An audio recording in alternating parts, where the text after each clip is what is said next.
तो साथियों सीधे बिंदु पे आज बात करेंगे वायुमंडल और उसकी परतों की।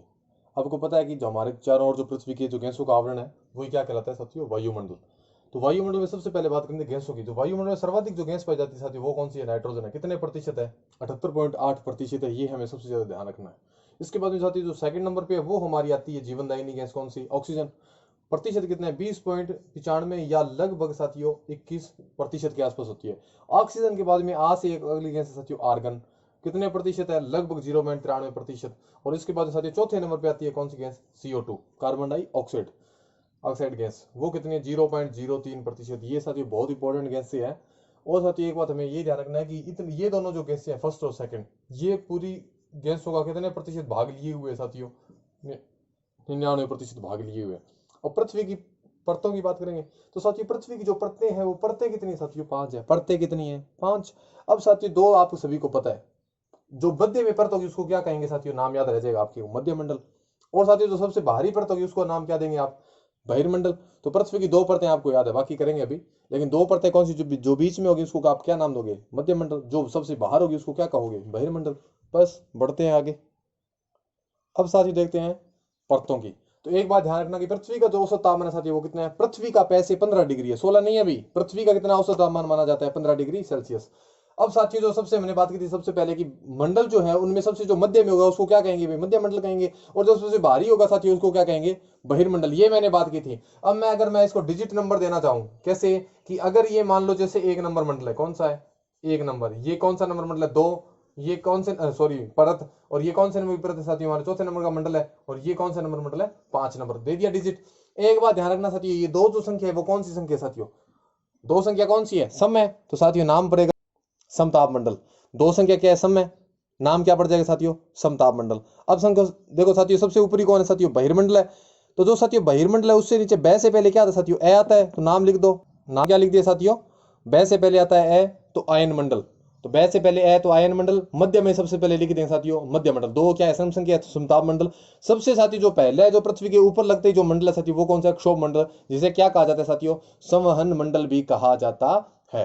एक बात इंपॉर्टेंट साथियों और, कि कई बार इनका पूछा जाता है कि इनकी किलोमीटर में ऊंचाई कितनी है। तो साथियों एक ध्यान रखना, यहाँ पे जो रेखा हमें दिख रही है ये चपटी है थोड़ी, पृथ्वी ऊपर से जो चपटी है ध्रुवों पर, तो यहाँ पे जो इसका ऊंचाई होती है साथियों किसकी, क्षोभ मंडल की, वो साथियों कम होती है, ध्रुव और विषुवत रेखा पर साथियों ज्यादा होती है। इसका कारण क्या है कि यहाँ पे साथियों ठंड होती है बहुत ज्यादा ध्रुवों पर। जो ठंड होने के कारण साथियों गैसें क्या होती है, नीचे बैठ जाती है। इस कारण यहाँ पे साथियों जो ऊंचाई होती है वो कम होती है, ध्रुवों पे गैसें हल्की हो जाती है साथियों गर्मी के कारण, इसलिए ऊपर उठ जाती है। तो ये साथियों सामान्य इफेक्ट था थोड़ा सा। लेकिन इसमें साथियों किलोमीटर की ऊंचाई पूछ जाती है कई बार। तो कितनी होती है साथियों, ध्रुवों पे होती है, विषुवत रेखा पे होती है कितनी, 18 किलोमीटर ऊंचाई क्षोभ मंडल की। और साथियों यहाँ पे पृथ्वी गोलाकार है, दो लगा दो ऐसे, दो पृथ्वी बना दो, जो भी 8 किलोमीटर से 18 किलोमीटर तक होती है किसकी ऊंचाई, क्षोभ मंडल की, 8 से 18। ध्रुवों पे कितनी, 8 किलोमीटर। विश्व रेखा पे कितनी, 18 किलोमीटर। औसत उसकी मानी जाती है साथियों 12 से 16 किलोमीटर ऊंचाई मानी जाती है किसकी, क्षोभ सीमा की।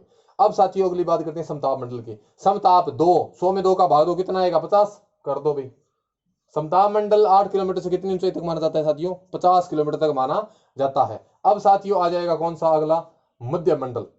मध्य मंडल में साथियों हम क्या करेंगे, मध्य मंडल आएगा साथियों कितने तक, 80 किलोमीटर। अब 80 कैसा है थोड़ा सा याद करने के लिए, क्योंकि आपको पता है कि मध्य में कोई भी संख्या होती है वो कौन सी होती है, 50 होती है। हमने वो थोड़ा ध्यान रख लेंगे साथियों। मध्य मंडल कहां से स्टार्ट होता है, 50 किलोमीटर से। कहां खत्म होता है साथियों, तो आयन मंडल, ऐसे आयन मंडल कहां से शुरुआत होती है, 80 किलोमीटर से शुरुआत होती है। ये थोड़ा सा ध्यान रखना। आठो आठो साथियों 64 640 किलोमीटर से स्टार्ट हो जाता है कौन सा, बहिर्मंडल। मतलब आयन मंडल की जो ऊंचाई मानी जाती है वो 80 से 640 किलोमीटर मानी जाती है। तो ये तो साथियों इनकी हुई थोड़ी सी किलोमीटर में बात। अब साथियों इंग्लिश नाम भी याद करना हमारा बहुत जरूरी है हमारे लिए भाई। इंग्लिश नाम भी अब देखेंगे आ पाएंगा। अब साथियों इंग्लिश का नाम देख लिया। तो सारों पहले वो जो पृथ्वी के टॉप पे साथियों उसको क्या कहा जाता है, ट्रोपोस्फियर। मैंने शॉर्ट में नाम लिखा साथियों ट्रोपो, नाम ये जोड़ना है मैं स्फीयर, मतलब प्रत्येक नाम जोड़ देना साथियों उसके आगे स्फीयर। अब साथियों जो समताप मंडल है तो सह से साथियों समताप मंडल, सह से स्ट्रेटोस्फियर, मैं से साथियों मध्य मंडल, मैं से मेसोस्फियर। ये हमें याद रखना साथियों। ऐसे आयन मंडल, ऐसे इसे आयनोस्फियर भी कहा जाता है साथियों, इसे थर्मोस्फियर भी कहा जाता है, ये ध्यान रखना। बहिर्मंडल जो बाहर होता है साथियों, जो एक्स पर्सन होता है, जो बाहरी पर्सन होता है, उसे कहा जाता है साथियों एक्सोस्फियर। तो ये साथियों इसके इंग्लिश नाम है, ट्रोपोस्फियर, समताप, स्ट्रेटोस्फियर, मध्य में मेसोस्फियर, थर्मोस्फियर, आयनोस्फियर और बाहरी एक्सोस्फियर।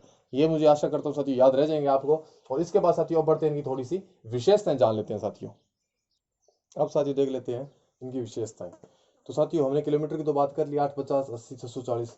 इसके बाद साथियों अब देखते हैं कि विशेषता। और क्षोभमंडल जो सबसे ज्यादा जो नीचे परत होती है ना, जो पृथ्वी के सबसे चिपटी परत है साथियों, उसमें क्या होती है हमें पता है कि वर्षा, बिजली कड़कना, ये सभी मौसमी घटनाएं वो हमें दिखती है। तो साथियों वो किस में होती है? ये नीचे वाला जो मंडल है ना साथियों, क्षोभमंडल, उसी में होती है। साथियों भारी जो गैस है आपको पता है कि भारी गैसें नीचे रहेगी, हल्की गैसें ऊपर उड़ जाएगी। तो भारी गैसें भी किस में पाई जाती है? अपने क्षोभमंडल में पाई जाती है साथियों। मानव कहाँ रहता है? क्षोभमंडल में ही तो है साथियों। इसके साथ ही सर्वाधिक गैसों का जो मिश्रण पाया जाता है वो भी किस में है? क्षोभमंडल में है साथियों। इसके बाद में एक बात बता दूं आपको, सर्वाधिक CO2 जो कार्बन डाइऑक्साइड है वो भारी गैस है, वो भी कहाँ पाई जाती है? क्षोभमंडल में। एक बात और साथियों की जो सर्दी में है ना, क्षोभमंडल की ऊंचाई साथियों घट जाती है और गर्मियों में इसकी ऊंचाई बढ़ जाती है। आपको पता है कि गैसें हल्की होने के कारण थोड़ी ऊपर उठती है। अब साथियों जो समताप मंडल है, नाम स्पष्ट है, समताप, समान ताप है, तो साथियों वहां पे वायुयान उड़ाने की आदर्श स्थिति पाई जाती है। वायुयान उड़ाने की एक साथियों समताप मंडल में क्या होती है कि अब ऐसा समझो ट्रिक से जो भी कि वायुयान उड़ते हैं तो वो क्या छोड़ते हैं? धुआं छोड़ते हैं। तो इससे क्या नुकसान होता है? ओजोन परत को। तो जहां वायुयान उड़ते हैं साथियों वहीं क्या है? ओजोन परत है। 15 से 35 किलोमीटर की ऊंचाई तक पाई जाती है। और आपको पता है कि 16 सितंबर को ओजोन दिवस मनाया जाता है। और आपको पता है कि क्लोरोफ्लोरोकार्बन ओजोन परत को काफी नुकसान पहुंचाती है। कार्य कैसा था इसका कि सूर्य से आने वाली पराबैंगनी हानिकारक किरणों को ये रोकती है, जिससे पृथ्वी पे कैंसर या चर्म रोग जो भी होते हैं वो कम होते हैं। इसके साथ ही जो मध्य मंडल है उसमें ये ध्यान रखना कि मध्य में भी, बीच में आते हैं कोई चीज समाप्त होगी, बीच में मर गयो, बीच में खत्म हो गया जो भी, तो उल्कापिंड नष्ट होते हैं किस मंडल में साथियों? मध्य मंडल में। एक साथियों ये ध्यान रखना भी खत्म क्यों होते हैं? क्योंकि वहां पे -100 जम जाते हैं। वो -100 डिग्री सेल्सियस तापमान पाया जाता है किस मंडल में? मध्य मंडल में। ये ऐसा मंडल है जिसमें -100 डिग्री सेल्सियस तक तापमान घट जाता है साथियों। कौन सा? मध्य मंडल। अब साथियों आ जाते हैं आयन मंडल में। आयन आपको पता है कि नाम से स्पष्ट है, आयन ऐसा जैसे कोई तरंग जो भी, तो रेडियो तरंगें परावर्तित होती है साथियों किस मंडल में? आकर आयन मंडल में। इसे प्लाज्मा मंडल भी साथियों कहा जाता है। इसमें साथियों जो आयन मंडल है इसमें 2-3 रेडियो तरंगें पाई जाती है साथियों, लघु, दीर्घ, मध्यम। तो साथियों जो सबसे नीचे वाली परत है इस मंडल की वो साथियों कौन सी है? DEF है। तो डी से दीर्घ तरंगे, M से F, E से साथियों जो है वो मध्यम तरंगे होती है साथियों, F से लघु तरंगे, इसमें लघु रेडियो तरंगे होती है। अब साथियों अंतिम आ जाते हैं बहिर्मंडल, सबसे बाहर। संचार उपग्रह साथियों आपको पता है कि बहुत ज्यादा ऊंचाई पे 36,000 किलोमीटर की ऊंचाई पे स्थापित की जाती है। तो साथियों वो किस मंडल में आते हैं? बहिर्मंडल में आते हैं। इसके बाद साथियों हल्की गैसें होने के कारण सबसे ऊपर उठती है तो किस मंडल में पाई जाती है? हाइड्रोजन, हीलियम आदि किस मंडल में साथियों? सबसे ऊपरी मंडल कौन सा है? बहिर्मंडल, इसमें पाई जाती है। एक साथियों तापमान के बारे में थोड़ी सी बात कर लेता हूं कि जो हमारा क्षोभ मंडल है उसमें अगर हम 165 मीटर ऊपर जाएं तो साथियों 1 डिग्री सेल्सियस तापमान घट जाता है। और साथियों अगर 1000 मीटर या 1 किलोमीटर ऊपर जाएं तो लगभग 6.5 डिग्री सेल्सियस तापमान घट जाता है। लेकिन सब तापमंडल में ऊपर जाएंगे तो साथियों तापमान बढ़ेगा, लेकिन फिर मध्य मंडल में ऊपर जाएंगे तो तापमान फिर घटेगा। इसके बाद साथियों तापमान बढ़ता जाता है। तो साथियों इतना सा था वायुमंडल। जय हिंद, जय भारत। शेयर जरूर करना साथियों। जय हिंद, जय भारत।